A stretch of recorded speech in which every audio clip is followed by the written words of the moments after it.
Again, there's a crisis growing in Gaza. You can see people climbing through what's left of buildings, hundreds of thousands of Palestinians fleeing south.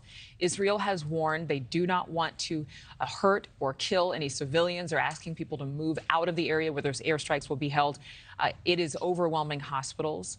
Those hospitals are at risk of losing electricity soon, and they have nowhere to evacuate patients. Robert Sherman is live in Tel Aviv with more from what it looks like on the ground. Robert? Hey there, Adrienne. And the big concern at this hour is that this whole conflict spills out throughout the region and engulfs the entirety of the Middle East, especially when you look towards the northern border here of Israel.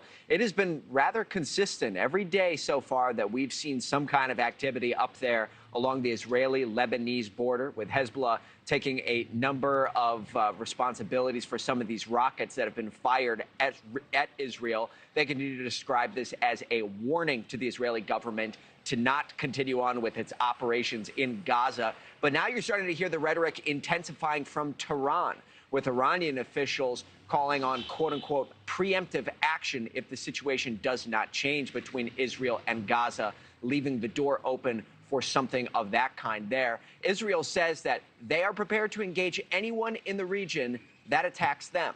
This is what they had to say. Take a listen. At the same time as these events, we look around the Middle East. The IDF will operate anywhere it has to in the Middle East to achieve the security interests of the State of Israel. We have high readiness and vigilance in all sectors.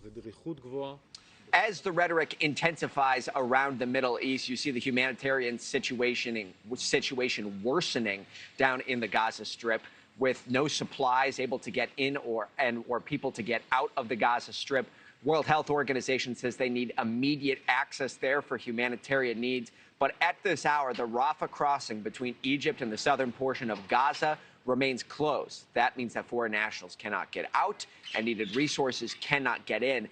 In terms of what happens next, the IDF says that they're not prepared to move forward with the second phase of their operation until more people move from the northern portion of Gaza City. They estimate that there are still hundreds of thousands of people still in the northern portion of the Gaza Strip, and say that needs to change before they proceed forward. There's no idea what that timetable looks like. Markie?